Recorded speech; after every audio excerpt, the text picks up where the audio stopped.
بتبدأ الحكاية مع جورجيا الطفلة الصغيرة اللي بتفضل تجري وتلعب في البيت كله وبتعمل نفسها رجل مطافي، وبنعرف إنها نفسها تشتغل في الحماية المدنية وتبقى رجل مطافي زي شون باباها. وبتحكي لنا إن باباها كان بطل وأنقذ حياة ناس كتير، لكن أول ما هي اتولدت مامتها ماتت، وعشان كده باباها كان مضطر إنه يسيب الشغل علشان يهتم بيها واشتغل خياط. لكن جورجيا بتبقى عايزة تشتغل في المطافي زي باباها، لكن باباها بيكون شايف إن دي شغلانة خطر عليها لأنها دايما بتوقع نفسها في مشاكل. وفي مرة جورجيا كانت بتتدرب على القفز من الأماكن المرتفعة، وفجأة اختل توازنها وكانت على وشك إنها تقع من مكان عالي، لكن باباها جه بسرعة وأنقذها وقال لها إنه من النهاردة مش عايز يشوفها وهي بتتدرب على إنها تكون في الحماية المدنية، لأنهم أصلا مش بيسمحوا للبنات إنها تنضم لأن دي شغلانة خطيرة. فبتقوله إن يمكن لما تكبر القوانين تكون اتغيرت ويسمحوا لها تدخل، لكن أبوها بيقول لها إنه مش هيسمح لها إنها تنضم للمطافي لأنه هيخاف عليها. لكن جورجيا مش بتيأس وبتستغل الفرصة بالليل أول ما باباها ينام، وبتطلع فوق السطوح وبتفضل تتدرب. وبعد مرور 10 سنين بنشوف مجموعة من رجال الإطفاء وهم داخلين على مسرح بيتحرق،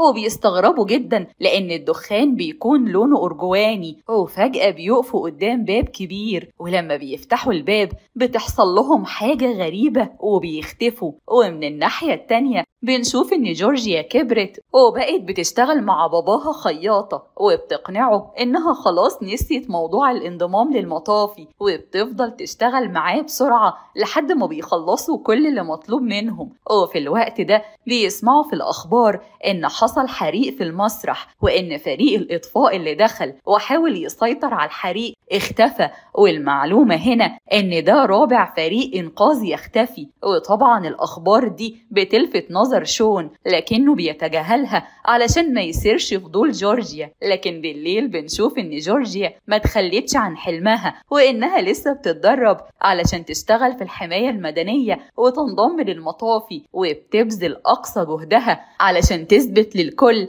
إنها تقدر تحقق حلمها. وفي الأثناء دي بيوصل العمدة جيمي وبتشوفه جورجيا وبتقول إنه أكيد جاي وعايز باباها في موضوع مهم، وعشان كده بتنزل علشان تسمعهم. ووقتها بتسمع جيمي وهو بيقول لباباها إن المدينة في خطر، وإن تقريبا ما بقاش فيه فرق حماية مدنية، وإن آخر فرقة راحت تطفي حريق المسرح اختفوا. وبيقول له إن في سلسلة حرايق بتحصل في المسارح وبس، وبيكون جيمي خايف لحسن الحريق يمتد لأماكن تانية، وعشان كده بيطلب من شون إنه يكون فريق خاص بيه. لكن شون مش بيوافق وبيقوله إنه بيخاف على بنته وما ينفعش يتعرض للخطر علشانها. فبيقوله جيمي إنه لو الحريق ما تلحقش المدينة كلها هتبقى في خطر، وعشان كده بيقتنع شون وبيقوله إنه هيتوجه بكرة لمقر الحماية المدنية علشان يكون فريق جديد. وطبعا جورجيا بتسمعهم وبتتحمس للموضوع، وبتفضل طول الليل تفكر هتعمل إيه. وتاني يوم شون بيضحك عليها وبيقول لها إنه رايح يزور واحد صاحبه تعبان. طبعا جورجيا بتكون عارفة إنه بيضحك عليها وبتستغل الفرصة وبتقرر تتنكر في هيئة راجل، لكنها بتلاحظ إن جسمها ضعيف ومش شبه جسم الرجالة، وعشان كده بتستخدم المانجا وبتخبيها تحت هدومها علشان يبان إن عندها عضلات قوية ومش بيكون فاضل غير الشنب. وعشان كده بتاخد حتة من ديل أمبر الكلب بتاعها وبتلبس هدوم راجل وبتمشي مشية الرجالة وبتركب المترو وبتروح على منهاتن، وبتتفاجئ من الزحمة. وبتبقى دي أول مرة لجورجيا إنها تخرج من البيت من غير باباها، ومش بتكون عارفة طريق مبنى الحماية المدنية، ولما بتسأل راجل بيفضل يتريق عليها. وبعد لف كتير أخيرا بتوصل، وأول ما بتدخل بتنبهر وبتبقى فرحانة جدا، وبتركب عربية من عربيات الإطفاء لأول مرة علشان تجربها. وبعدها بتشوف صورة متعلقة لباباها فبتبصله بكل فخر. وفي الأثناء دي بيدخل شون عليها وبتشوفه لأول مرة وهو لابس بدلة رجال الإطفاء، فبتتوتر من هيبته. وبيسأله شون هو أنت من المتطوعين؟ فبتشاور له وبعدها بيجمع شون كل المتطوعين وبيتعرف عليهم، وبتعرفه جورجيا بنفسها وبتقوله إن اسمها جو، وإن من صغره وهو بيحلم إنه ينضم للمطافي. وبعدها بيجي جيمي وبيقدم له باقي الفريق وبيقول له إن ده ريكاردو الكيميائي وده جان أحسن سواق. لكن شون بيقلق وبيقول إن ده فريق من المبتدئين ومش هينفع يعرض حياتهم للخطر. لكن جيمي بيقول له إن ده الفريق المتاح دلوقتي وإنه ممكن يدربهم شوية قبل ما ياخدهم على المهمة. وفجأة بتضرب أجراس الإنذار، وده معناه إن في حريق. وبسرعة بيتحرك جان ووراه جو،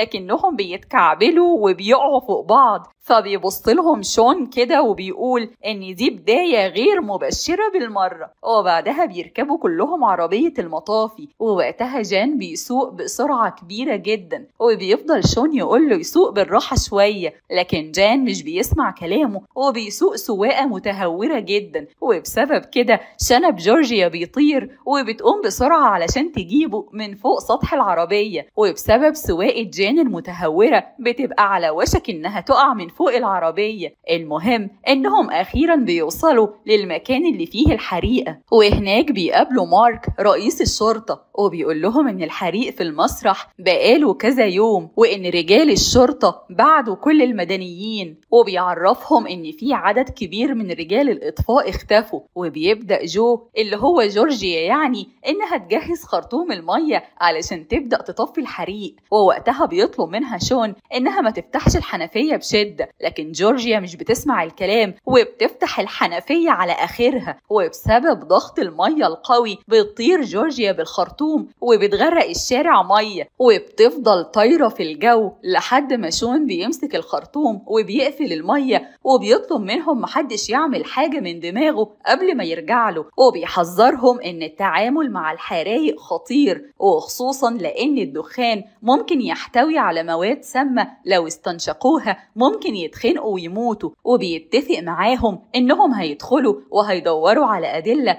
علشان يعرفوا أسباب الحريق، وبالتالي يعرفوا مين اللي ورا الحريق أصلا. وفعلا بيطلعوا السلم وبيطلع شون وجو، ووقتها بيشوفوا الدخان الأرجواني مالي المكان. وعشان كده شون بيقول لجو إنهم لازم يخرجوا من المكان بسرعة علشان ما يتخنقوش.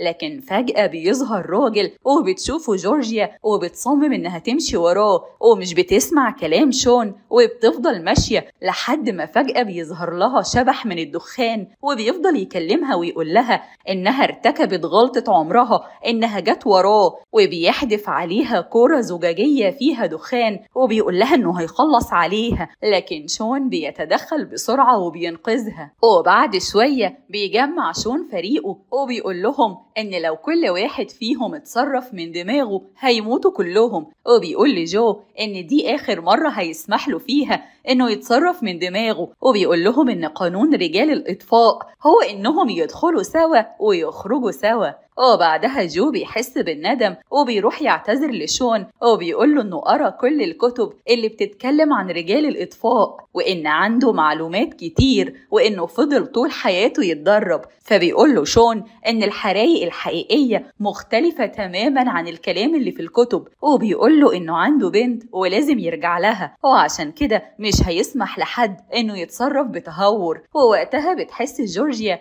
إن باباها بيحبها جدا. وبعد شوية بيقرروا يدخلوا للمسرح من تاني، وفعلا بيدخلوا وبيلاقوا إن الكراسي كلها اتحولت لرماد، والرماد ده شكله بيبقى غريب ومشع. والأغرب إن الرماد بيكون بارد، وده عكس المتوقع لأن الرماد المفروض يبقى سخن وبيتحرق، وبمجرد ما بيمسكوه الكراسي كلها بتنهار. وبعد شوية بيوصلوا لمصدر الحريق، ووقتها جو بيسأل سؤال وبيقول إن دي حاجة غريبة إن الحريق مش بينتشر غير لما المسرح بيشتغل وبتبدأ الفقرات، ومعنى كده إن المادة المشتعلة بتتأثر بالموسيقى. فبيقول له شون إن دي مجرد نظرية وإنهم لازم يتأكدوا، فبيديله جو الكورة اللي الشبح رماهاله. وساعتها شون بيقول إنه هياخد الكورة يديها لريكاردو علشان يحللها. وبعدها شون بيتفاجئ إن الصحفيين مالين المكان، وبيكون واضح إن جيمي عايز يخطف الأضواء كلها